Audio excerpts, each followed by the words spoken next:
욥기서 보시겠습니다. 욥기서 1장 1절로 2절까지만 보겠습니다.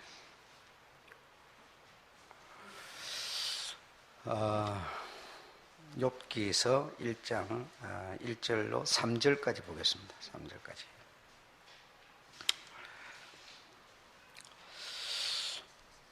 (761페이지) 욥기서 1장 1절로 3절까지 보겠습니다. 다 같이 읽어봅시다. 시작. 우서 땅에 욥이라 하는 사람이 있었는데 그 사람은 순전하고 정직하여 하나님을 경외하며 악에서 떠난 자더라. 그 소생은 남자가 7이요 여자가 3이며 그 소유물은 양이 7천이요 약대가 3천이요 소가 500그리요 암나귀가 500이며 종도 많이 있었으니 이 사람은 동방 사람 중에 가장 큰 자라. 아멘. 오늘은 욥이 살았던 우서 땅이 어디일까? 우서 땅은 어디인가? 그런 부분을 점검을 해보도록 그렇게 하겠습니다.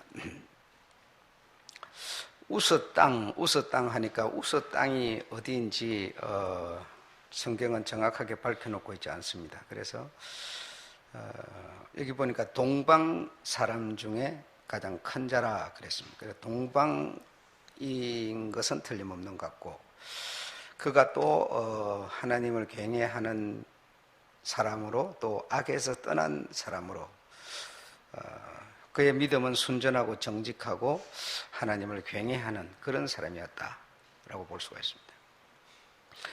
동쪽으로 온 사람들은 여러분이 그동안 쭉 들어오셔서 잘 아시겠지만 셈의 그 후예들로서 장자 엘람의 일부 유민들과 그리고 일부는 또 그 타락해가지고 그 쿠데타에 가담하게 됐으니까 일부 그러니까 엘람 장자 그 셈의 장자 일부의 이 유민들과 그래 엘람의 그 차자 그다음 둘째 아수르의 그 유민들 아수르의 일부 장자권을 이 큰아들이 타락함으로써 둘째 아들에게 장자권이 넘어가게 되는데 그 장자권이 넘어갔을 때 그 남은 일부들이 동방으로 역시 함께 가담했고 또 그 노아의 축복에 보게 되면 셈에 붙어 있어야만 셈으로 말미암아 복을 받는 그런 조건이 붙었기 때문에 이런 야벳의 아들 중에 7인데 다섯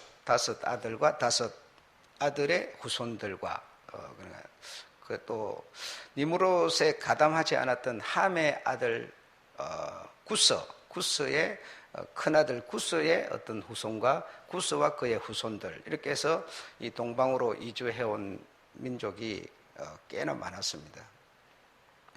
그래서 그들이 그곳에서 이렇게 그 미지의 땅, 다시 말하면 어떤 목적은 동쪽이지만 해가 뜨는 동쪽이지만 그러나 아무도 가보지 않았고 미지의 땅이었기 때문에 이들이 거기서 출발해서 나온 이들이 구심점이 하나가 있었는데 그 구심점이 무엇인가 하면 여호와를 섬기는 믿음이었다라는 겁니다. 그래서 이렇게 출발해서 쭉 이 셈의 그 장자의 인솔하에 이렇게 왔는데 그들이 전부 목적은 하나였습니다. 하나님 여호와를 섬기는 하나님 여호와를 섬기는 유일신 사상. 그 문화가 그러니까 유일신 사상. 오직 하나님은 한 분이시고 그 하나님이 천지를 창조하시고 이런 것이 유일신 사상 속에 포함되어 있는 것이죠. 그리고 할아버지 노아를 통해서 홍수에서 살아남게 한 하나님의 은혜 뭐 이런 어떤 구심점이 그들에게 있었다. 그래서 이쪽으로 이주해 온 그들은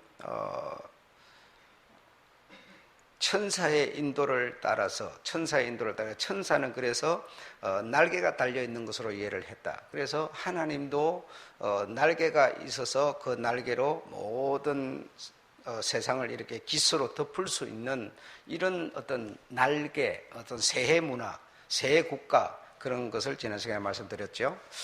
그래서 이 동방으로 이주한 그들은 다 세해 국가며 세해 문화였다. 그래서 깃발도 새가 그려진 깃발을 사용하고 또 어떤 이런 옷에도 새의 무늬를 넣고 왕들의 어떤 의자, 의복 같은 데도 그래도 또 어떤 고관들, 이런 대신들의 머리도 역시 새 깃털로 이렇게 세워서 이런 것이 전부 그 문화에서 비롯된 것이었다라고 하는 얘기를 지난 시간에 해드렸죠.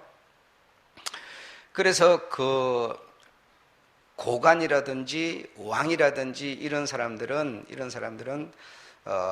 새 아래에서 탄생했다. 새 아래에서 탄생. 그래 그런 난생설화 이런 어떤 사상을 가지고 있는데 그것은 뭐냐면 새 아래에서 탄생했다라고 하는 것은 하나님으로 말미암아 탄생되었다. 그러니까 어떤 고관이 어떤 이런 왕이 이렇게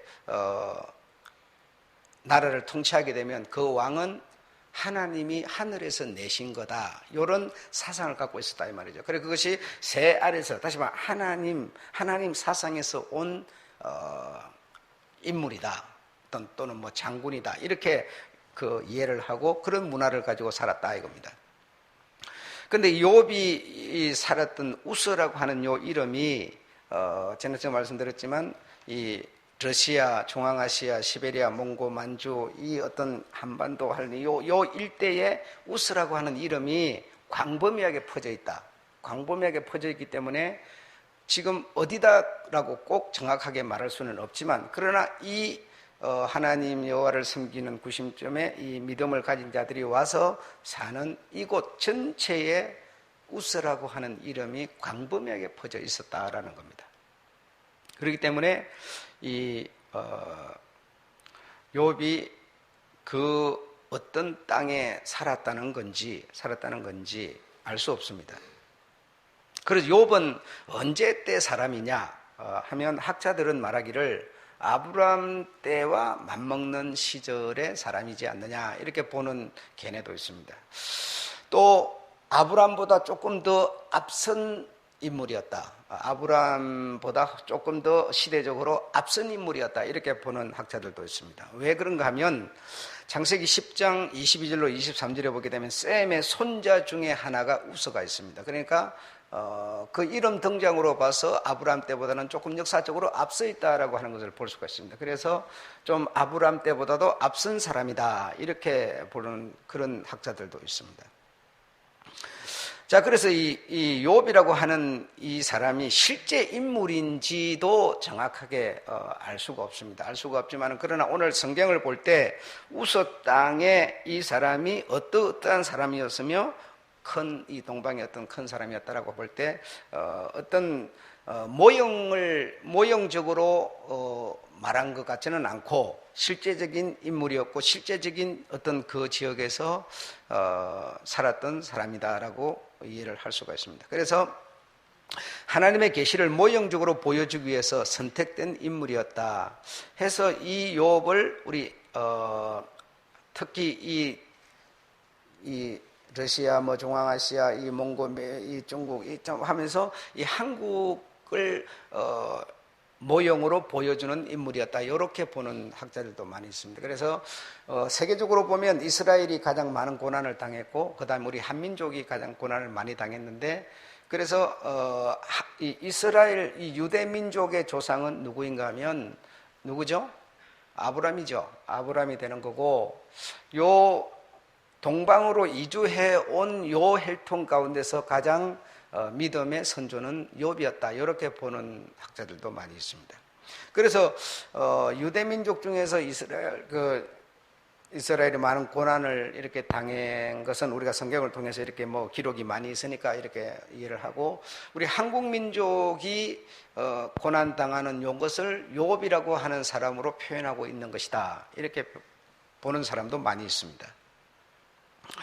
그래서 이제 한민족이 하나님 여호와의 신앙과 믿음을 가지고 어떤 이 동방으로 이주한 여기에 주권 어떤 전체의 어떤 리더자였는데 셈이니까 당연히 리더자였는데 땅도 이리저리 다 뺏기고 타락해서 신앙도 종교도 다 이렇게 갈라지고, 그래서 다시 회복하는 여호와의 신앙으로 회복하는 한민족을 표현하고 있는 거다, 이렇게 보는 사람도 많이 있습니다. 또 두 번째로는 동방으로 이주해 간 어느 집단, 동방으로 옮겨온 어느 집단으로 보는 그런 견해도 있습니다.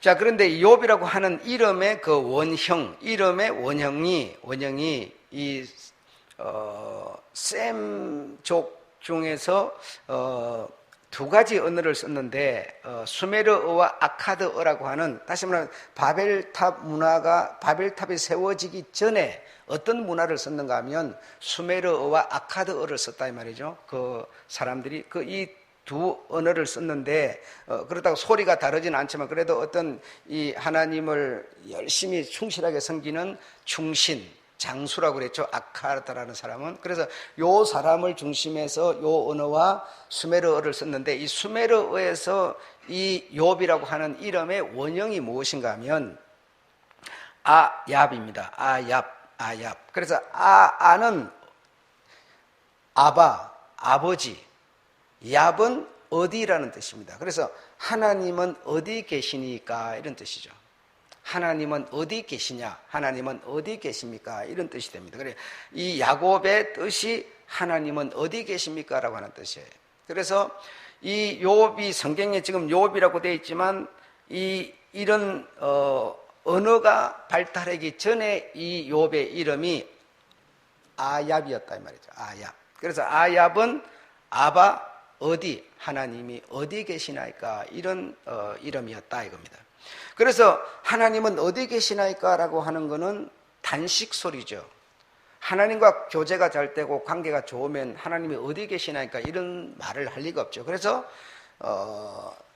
그 좋은 땅, 강들 사이에 메소포타미아 그 기름진 땅에서 동생의 반란으로 쫓겨나와서 동방으로 이주해온 이들이 단식하는 소리였다. 그래서 하나님은 어디 계시나이까 라고 하는, 그래서 동방으로 이주해온 어떤 민족, 또 동방으로 이주해온 어떤 사람으로 이해하는 것이 타당하다, 이렇게 볼 수가 있습니다. 그래서 이스라엘 학자들은 우스라고 하는 땅을 어떤 곳이다라고 하는가 하면 가나안 땅과 같은 맥락에서 어떤 가나안 복지, 어떤 기름진 땅, 그렇게 이해를 합니다. 그래서 예레미야 애가에 보게 되면 그런 내용이 조금 4장 21절에 보면 나오는데 에돔 근처의 땅으로 이해를 합니다. 그래서 가나안 땅 중에 어느 일부였다 이렇게 보지만, 그러나 그렇게 이해할 수 없는 것이 이 이주해온 요쪽 지역 동쪽 요 전체에 퍼져 있는 요 이름을 그 예레미야 애가의 4장 21절이 다 이해를 시킬 수는 없다. 그러므로 이 성경 오늘 우리가 읽은 여기도 동방 사람 중에 그렇게 표현하고 있는 것으로 보아서 이쪽으로 이주해온 사람 중에 하나다, 그렇게 볼 수 있고 이주해온 어떤 그런 곳이다라고 볼 수 있다, 이렇게 이해를 해야 되겠습니다.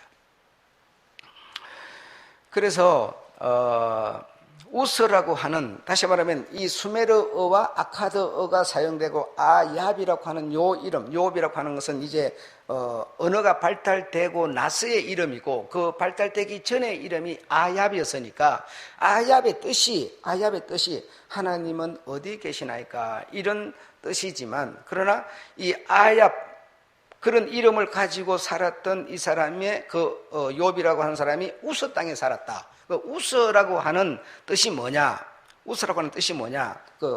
보면 동반하다, 함께하다, 호송하다, 이런 뜻이 있습니다.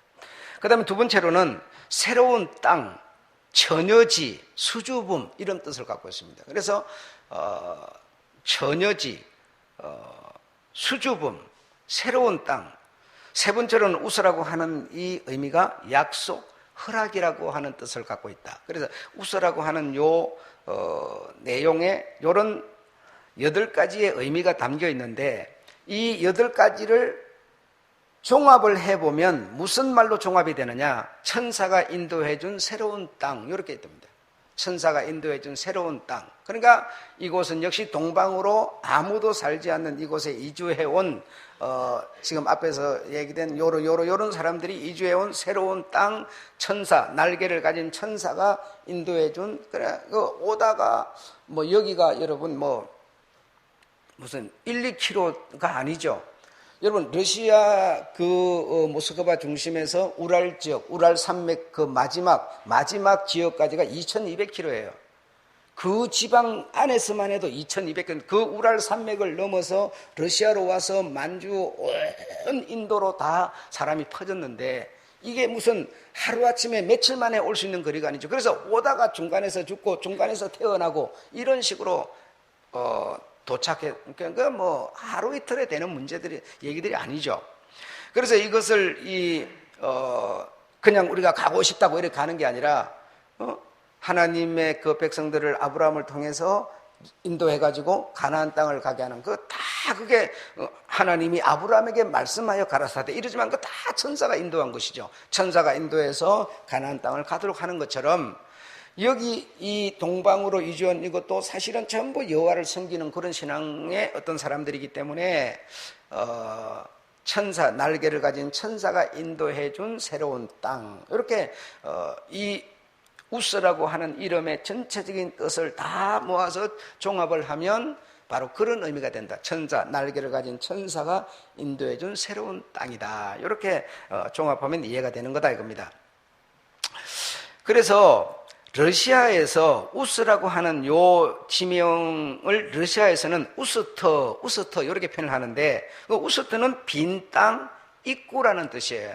입구, 빈 땅, 입구. 그래서 러시아에 있는 어떤 땅으로 이해하는 것이 가장 타당한 해석으로 오늘날 볼 수가 있습니다.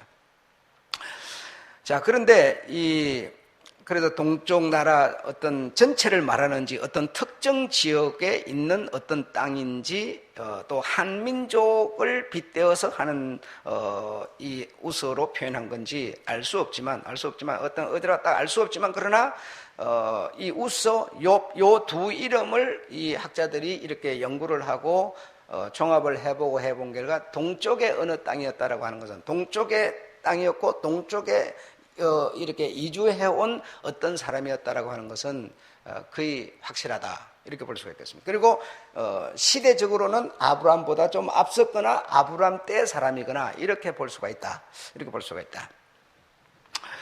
그래서 그 이주해온 그들은 그때 당시 구심점은 오직 여호와 하나님이었습니다. 천지 창조와 어떤 이런 홍수와 이런 유일하신 하나님, 이런 어떤 차원에서 틀림없는 그런 구심점으로 여호와 하나님께 제사를 지내고 제물을 잡아서 제사를 지내고 어떤 이런 신앙이었다. 이런 신앙이었는데 시대가 흐르면서 점점 이제 변화된 것이다. 이렇게 볼 수가 있습니다. 그러니까 중국이라고 하는 나라는 여러분이 알다시피 지금 쭉 우리가 이런 연구를 해오면서 말씀드렸지만 거기도 역시 요민족이었기 때문에 제물을 잡아서 제사를 지내고 하나님께 여호와 하나님께 제사를 지내고 이런 사람들이었다. 그런데 바벨론의 인본주의가 그 나라를 지배하게 된 것은 진시황이 이제 바벨론 인본주의 사상을 받아들임으로써 용의 나라가 되었다. 그래서 이제 용의 나라와 이 세 나라가 끊임없는 전쟁을 치른 것은 어떤 면에서는 영토 싸움이다라고 볼 수 있지만 이거는 사고방식의 싸움이었다. 다시 말하면 종교 전쟁이었다라고 볼 수가 있습니다.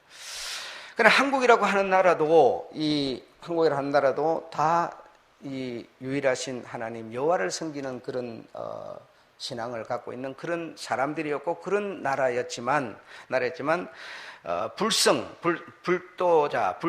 이차돈이라는 사람이 AD 527년경에 살았는데 법흥왕을 14년을 제의를 했는데 법흥왕을 갖다가 이렇게 어떤 설득을 해가지고 기독교 문화 가진 이 나라가 완전히 다시 말하면 불교 국가가 되도록 공인을 하는 그런 문제가 있었다. 그래서 이 나라는 정말 기독교 국가였지만 불교 국가가 527년에 결국 신라, 가야 이쪽은 전부 뭐 다 기독교, 전체가 그랬지만은 가야 그건 저 인도 40 AD 47년에 그 항우가 와가지고 인도 항우가 와가지고 복음화 해놓은 것을 전부 다 불교 문화로 만들어 버렸다라고 하는 얘기를 지난 시간에 해드렸을 겁니다. 그래서 이렇게 저렇게 이 나라 저 나라 쪼개져 가지고 전부 자기네들이 추구하는 이런 신앙 어떤 우상 이런 걸 갖게 된 건데 이런 우상을 다 나라마다 가졌지만 그걸 종합을 해보면 사실은 여러 가지 우상을 갖고 있지 않습니다. 인도가 갖고 있는 힌두교도 사실은 불교와 다르지 않습니다. 불교가 사실은 힌두에서 나온 거죠. 힌두와 불교가 관련 핵심이 뭡니까? 이거는 윤회설이고 환생설이죠. 윤회설, 환생설의 더 원조는 어디입니까? 바로 니무르스였어요. 인본주의였어요. 예, 그래서 그런 사상과 유일하신 하나님 여호와 사상. 그래서 크게 보면 요 두 개의 싸움입니다.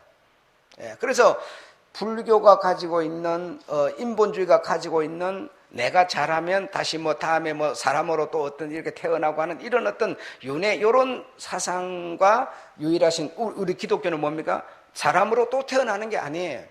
예, 내가 잘하면 내 공덕으로 내 어떤 그 수고로 사람으로 다시 태어나는 게 아니라 하나님으로 우리는 뭡니까? 새로운 몸을 입어서 그러니까 이게 뭐 죽었다가 내가 착한 일 했다가 다시 이런 사상이 아니죠. 그래 요 두 사상의 사실은 싸움입니다. 그래서 뭐 나는 이런 종교를 갖고 있다. 이런 종교, 네가 갖고 있는 종교의 핵심이 뭐냐? 물어보면 다 인본주의죠. 예, 전부 다 인본주의입니다. 그래서 그걸 통틀어서 이제는 불교가 가지고 있는 용의 문화, 용의 문화로 이해를 할 수밖에 없습니다. 용의 문화와 이 세 문화, 기독교 신앙의 충돌이죠. 현재 이 모든 세상의 종교가 그렇다 이겁니다. 그런 충돌이다 이거예요. 자, 그런데 그러면 오늘날 그러니까 이제 요렇게 이 기독교 신앙이었지만 요렇게 타락을 하고 해가지고 뭐 요런 무상이 생기고 이렇게 해서 이제 요런 두 개의 충돌로 이렇게 맞서 있는데 여러분 오늘날을 살아가는 이 이제 불교 중에서도 이제 또 우리가 이제 성교를 받아서 이제 그리스도인이 된 거 아닙니까? 그리스도인 된 우리가 그러면 이제 불교도 있고 기독교도 있고 이제 요런 나라에 우리가 살고 있는데 그러면 이제 시간이 많이 흐르니까 이제 이렇게 막 이것이 물에 바위가 이렇게 깎아지고 이런 것처럼 이제 여기 뭐 불교도 들어와 있고 기독교도 들어와 있고 또 뭐 미신도 들어와 있고 막 이렇게 뭐 귀신도 들어와 있고 이렇게 막 이제 다듬어져 가지고 그냥 어울려서 적당히 이렇게 살아가는 거죠. 우리가 살아가는 건데 이제 그렇게 시간이 많이 흐르는 게 이제 그렇게 살아가게 되고 이제 그러면서 뭐 신앙도 갖는 사람 안 갖는 사람 뭐 요런 신앙을 갖는 사람 저런 신앙을 갖는 사람 이제 온갖 사람들이 이제 짬뽕이 돼서 이렇게 사는 거 아닙니까? 근데 오늘날을 살아가는 우리들이 기독교 신앙이라고 하는 게 뭐냐 이겁니다. 예. 기독교 신앙이 뭐예요? 우리 최동재 집사님 기독교 신앙이 뭡니까? 여러분 우리가 이걸 내 자신이 확정을 내가 기독교인이다라고는 확정을 해야 됩니다. 확정을 해야지. 지금 여러분 지금 쭉 역사를 지금 들어보게 되는데 처음에는 다 유일하신 여호와 하나님이었어요. 그런데 한 세기 지나면서 자꾸 나무가 가지가 처지는 것처럼 처져서 기독교 신앙이 없어져 버리고 불교가 들어오고 미신이 들어오고 그냥 완전 짬뽕이 된 거 아닙니까? 그래서 그렇게 이제 또 한 세기 지나서 결국 오늘을 맞이했는데 그럼 오늘을 살아가는 우리들로서 내가 불교인이 아니고 기독교인이다. 그럼 내가 기독교인인 내가 뭘 증거로 해서 내가 기독교인이다 말할 수 있느냐 이거예요. 그걸 내가 확정을 해야 돼요, 여러분. 그래서 제가 여러분에게 말했던 것처럼 오늘날 2015년을 살아가는 우리에게 한 세기 40년이 또 지나버리면 2050년이 되면 기독교 신앙이라는 게 과연 살아있을 수 있느냐도 생각해 봐야 돼요, 여러분. 오늘날에 현재까지 내가 그러면 기독교인이라고 내가 내를 스스로 확정한다는데, 이게 그러면 40년이 더 지난 후에 과연 내가 어떻게 기독교인이라고 확정 지으며 이 나라의 기독교가 유지될 수 있을 것이냐라고 하는 것도 심히 두려운 것은 남 얘기 하나도 할 것 없이 내 자식을 보면 안다 이거야. 내가 낳은 내 자식 때에 과연 이놈이 기독교 신앙으로 정말 살아갈 수 있느냐? 아무도 장담할 수 없어요. 장담이 아니라 거의 실패로 볼 수밖에 없어요, 여러분. 실패로. 그러면 신앙교육을 좀 잘 받은 아이는 그러면은 내 다음 때는 가능하지만 그 다음 때 가능해질 수 있느냐? 이거는 정말 아무도 장담할 수 없는 상황이 될 겁니다. 예. 그러면 그 다음은 내 죽어버리고 나서 그거는 뭐 하나님 알아서 할 일이고 난 모르겠다 하더라도 오늘날 이 시대를 우리가 맞았으니까 오늘을 살아가는 우리가 내가 과연 여호와 하나님 유일하신 천지창조도 믿고 뭐 홍수도 믿고 하나님의 이 구약자 다 듣고 믿고 읽고 하는 우리로서 내가 기독교인이다 라고 하려면 뭐가 증거가 될 수 있겠느냐? 여러분이 여러분 스스로 나는 기독교인이다. 응? 뭘 근거해서 말할 수가 있겠느냐 이거죠. 응? 이게 여러분 자신에게 확정이 안 되는 거예요.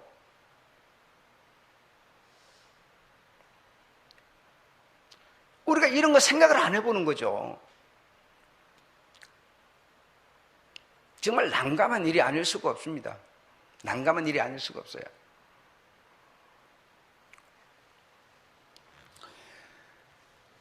그래서 오늘날 기독교인이든 불교인이든 종교를 가진 사람들, 안 가진 사람들이 전부 뭐라고 그러느냐? 이 사람은 이렇게 말하고 저 사람은 이렇게 말해요.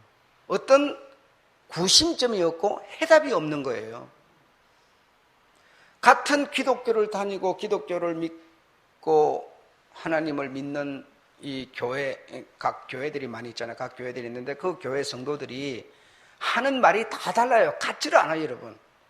여러분 다른 교인 만나가고 얘기해보세요. 여러분이 갖고 있는 그 기독교 신앙은 이런 거다 라고 하는 것을 딱 가졌을 때 그 사람하고 대화를 해보면 과연 여러분이 갖고 있는 것과 같으냐? 전혀 안 같아요. 소리가 사람마다 다 다른 거예요. 같지를 않아요. 같을 수가 없어요. 생각하는 게 다르니까요. 그래서 어떤 사람은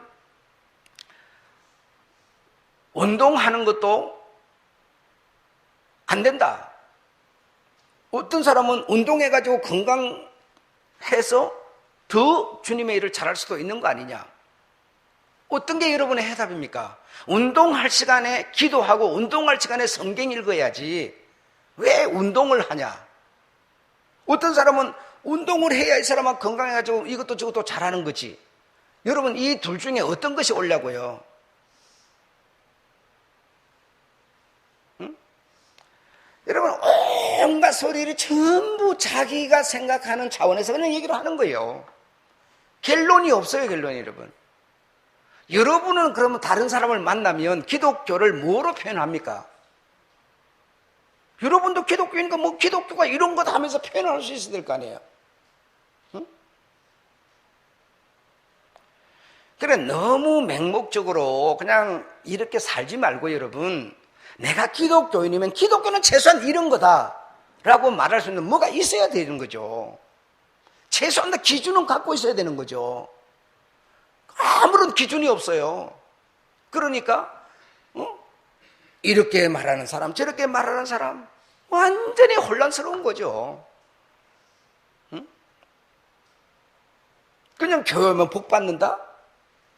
그 사람이 말하는 복은 뭔 복을 얘기하는 거예요? 예. 그 대체적으로 물질적인 복을 얘기하는 것이죠. 그럼 교회면 물질적인 복 받아요? 안 받잖아요. 그럼 그것도 뭔가 기독교인으로서 표현하기는 좀 문제가 있는 난감한 그런 표현이지 않습니까?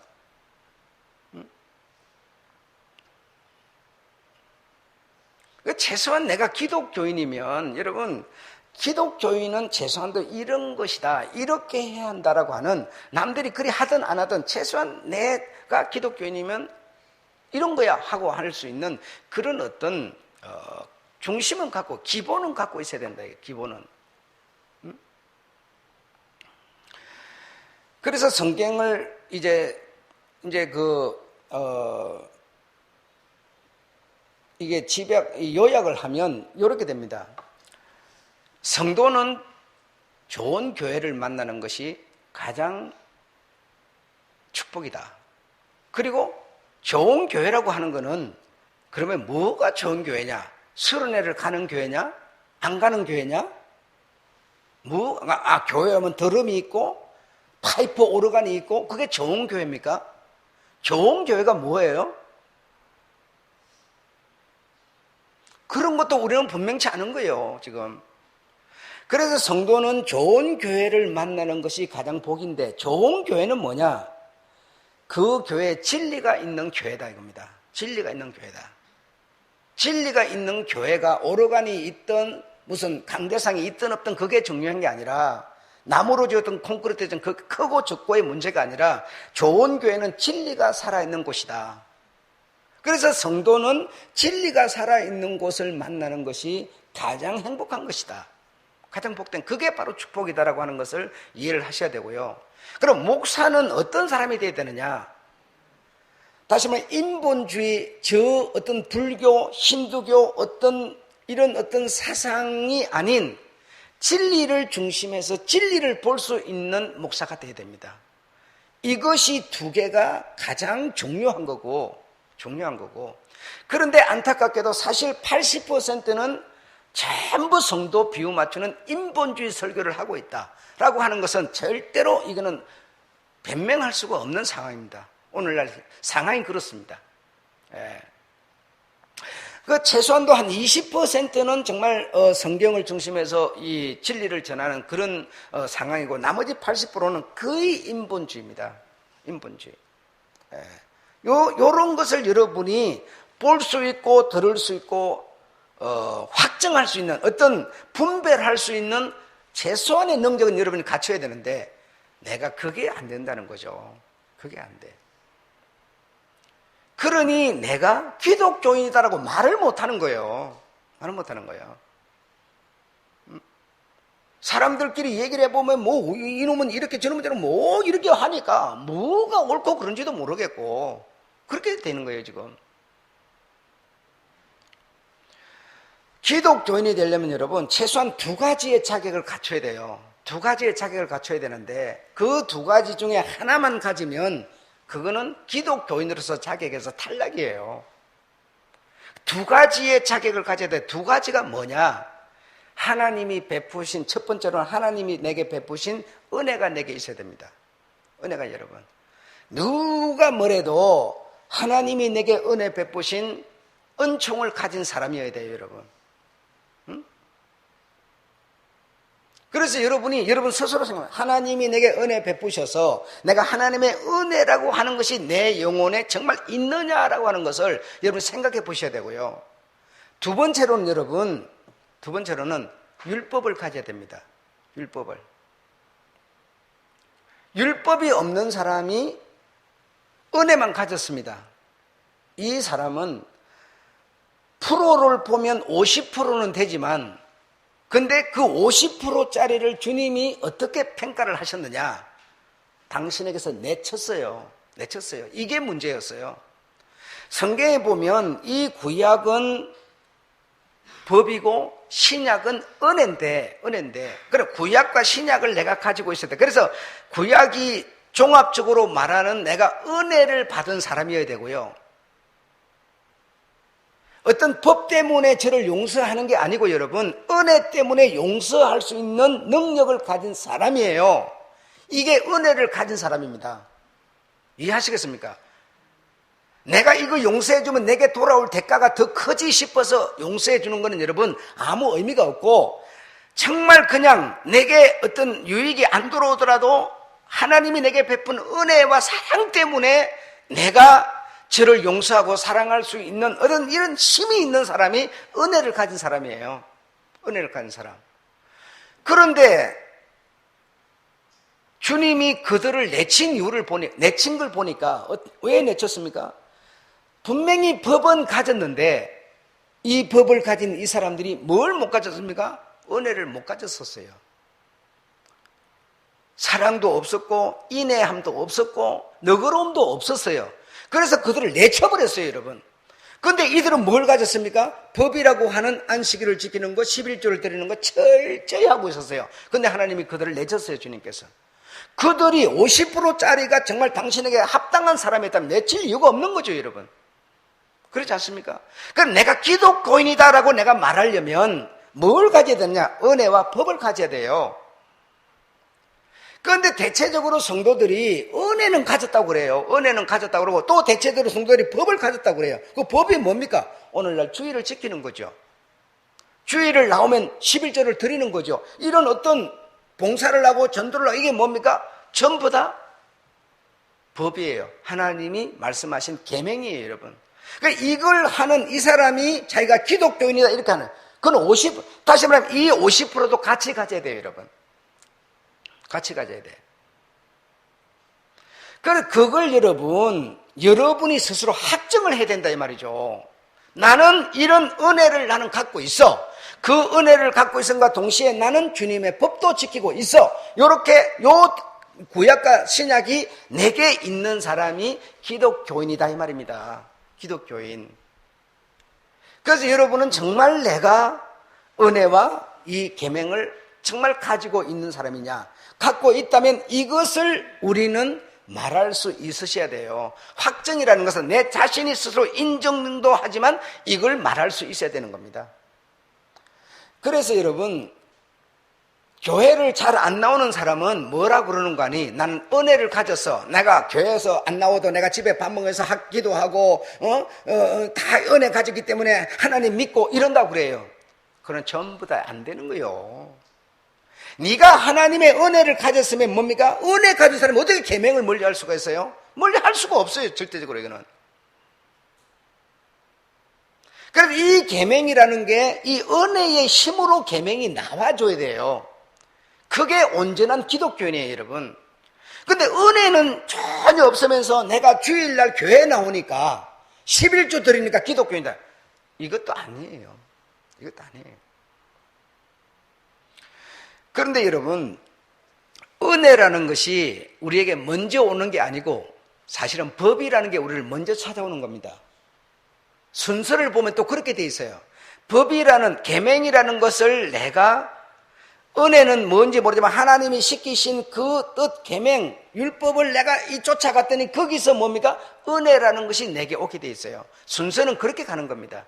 은혜부터 줘놓고 법 지키라가 아니에요.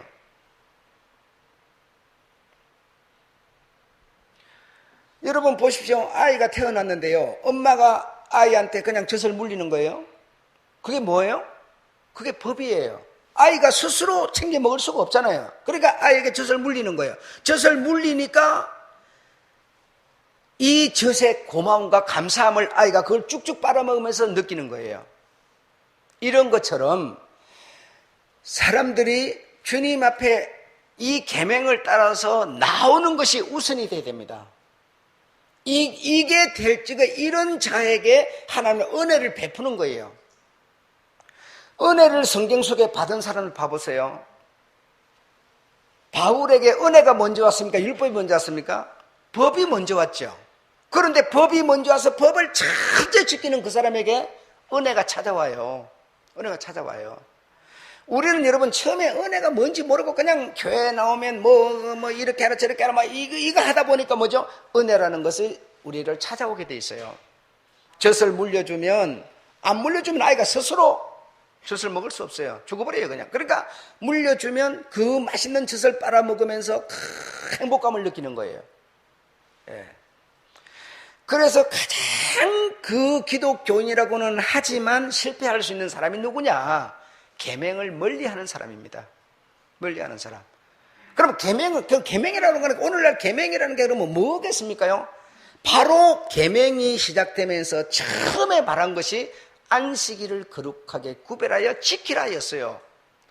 여러분 오늘날 안식일, 그럼 오늘날은 주일인데 주일날 안 나오는 사람은 뭘 어떻게 하겠습니까? 주일날 안 나오는데도 하나님이 법을 안 지키는데도 은혜를 톡톡 갖다 던져주겠습니까? 있을 수가 없습니다. 주일날 안 나오면 강고를 듣습니까? 설교를 듣습니까? 어떻게 교회가 어떻게 할 수가 없어요. 한 주, 두 주 빠지면 뭐요? 바로 불신자로 돌아가 버려요. 어쩔 수가 없어요. 그러 찾아가서 물어보면 신방가 물어가 내가 그래도 은혜는 있어요. 내가 하나님 믿어요. 천장도 믿어요. 성경 읽어요. 이래요. 그걸 주님이 인정해 주냐 이 말인데 여러분. 내가 그런다 그러면 뭐 할 거예요? 그렇잖아요. 아이는 엄마 아빠의 은혜, 아빠 엄마의 사랑 몰라요. 그냥 그 아빠 엄마가 베푸는 것에 그냥 뭐죠? 내가 수동적으로 그냥 접촉하는 거예요. 그런데 이 접촉을 통해서 내가 자라게 되고 주의를 지킴으로 설교를 듣고 강구를 듣고 아무도 내가 자람으로 뭐요? 은혜를 알게 되는 거예요. 그래서 가장 위험한 사람이 누구냐? 법이 없이 은혜를 가졌다는 사람이고요. 은혜 없이 법을 가졌다는 사람입니다. 이거는 고칠 수가 없는, 하나님 나라를 입성할 수 없는 그런 사람이 되는 거예요. 근데 여러분, 자, 그런 건데, 자, 오늘날 주의를 지킨다는 게 쉬운 일이 아니죠. 내가 취직을 했는데 주일날 안 나갈 수가 없어요. 그럼 어떡할 거예요? 응? 어떡하겠냐고. 그래서 이 하나님의 은혜에 따른, 법에 따른 은혜에 따른 법, 이걸 지키는 거고 이걸 따라가는 것이 좁은 길을 간다는 겁니다. 좁은 길을 간다는 건 무슨 길이 있는데 좁다 그런 얘기가 아니에요. 철로 역정 계단을 타고 오르고 천국 가 그런 얘기가 아니라니까요. 이 세상을 우리가 등지고 살 수도 없는데 주의를 여러분 정말 법을 지켜야 되는데 정말 내가 이 주의를 못 지킬 수 있는 상황이다. 어떡하겠느냐 이거예요. 정말 난감한 일이죠. 팽개치자니 이게 걸리고 이걸 하자니 저게 걸리고 다 난감해. 그래서 정말 우리는 그냥 안 하면서 주여 주여가 아니라 주여 주여가 그 아버지 우리 주님의 뜻이 뭐냐? 반석 위에 집을 짓는 거예요. 주님의 계명대로 내가 사는 거예요. 그러니 얼마나 어렵고 힘든 좁은 가시밭길인지를 알 수가 없는 것이죠. 그리고 직장을 선택할 때도 그냥 누가 돈 많이 준다니까 더 얼른 가는 게 아니라 이것 때문에 내가 이걸 절제하는 겁니다. 거부하는 겁니다. 이게 뭐예요? 법과 은혜가 다 살아있는 사람이죠. 근데 법과 은혜가 안 살아있는 사람은 뭡니까? 그냥 돈 많이 준다고 그러면 갚아버리는 거예요. 이 주일이 뭔 필요 있어요? 그런데 그 사람이 내가 기독교인이다 이렇게 말한다고 누가 기독교인으로 인정해 주냐 이 말입니다. 안 되는 얘기죠 이것은. 여러분 지금 불교인들 중에 말입니다. 지가 진짜 불교가 뭔지도 몰라요. 불경을 한번 읽어보지도 않았고 불교 교리가 뭔지도 몰라요. 그렇다고 1년에 한 번 가서 절간에서 고개라도 한번 숙이느냐, 그거 시주를 하느냐, 그것도 안 해요. 그러면서 뭐라고 그래요? 네 종교가 뭐냐 그러면 불교라고 그래. 불교. 그가 불교인입니까? 아니에요. 우리 기독교인도 똑같은 겁니다 여러분. 내가 은혜도 없고 법도 안 지키면서 네 종교가 뭐냐? 우리 아버지 어머니가 목사고 장로니까 기독교인이에요. 그 기독교인이겠습니까? 아니죠. 그래 기독교인이라면 최소한 두 가지를 내가 가져야 한다. 누가 뭐래도 하나님이 내게 베푸신 은혜와 사랑을 내가 이해하고 그것을 감사하고 그러므로 그런 믿음 때문에 내가 우리 주님의 법을 지키는 이런 사람이 되셔야 됩니다. 예. 이래야 뭐야? 기독교인이 되는 겁니다. 기독교인이 그냥 되는 게 아니에요. 그래서 법 중에서는 가장 으뜸이 되는 법이 뭐냐? 주의를 지키는 겁니다. 여러분 주의를 안 지키는 사람, 주의를 못 지키는 사람한테 우리 교회가 어떻게 할 수 있느냐? 아무것도 할 수 없어요. 찾아갈 수도 없고 찾아가면 대변에 여러분 인상팍 써요. 대변에 내가 알아서 할 텐데 왜 찾아왔어요? 대변에 일이 나오죠. 아무것도 할 수가 없어요. 강구를 하겠어요? 그 사람을 별도로 성찬을 하겠어요? 정말 이거는 난감한 일이죠. 그런데 말입니다. 은혜를 가진 사람이 주의를 못 지키더라도 이런 사람이 있어요. 주일은 내가 상황이 이래서 못 지키지만 수요 예배를 지키고 내가 주일은 교회를 못 나오지만 11조를 교회에다가 갖다 내고 주일을 꼭 못 지켜도 그런 믿음을 가지고 그런 법을 지키는 사람이 있어요. 개 중에는 말이죠. 정말 이거는 어려운 사람, 많은 사람이 아니지만 개 중에는 그런 사람이 있어요. 개 중에는 여러분. 그런 사람은 뭡니까? 법과 믿음을 함께 가지고 있는 사람이죠. 그런데 대부분의 다수는 내가 주일을 못 지키면 헌금 낼 이유도 없고 교회에 대한 부담을 가질 이유도 없어요. 예.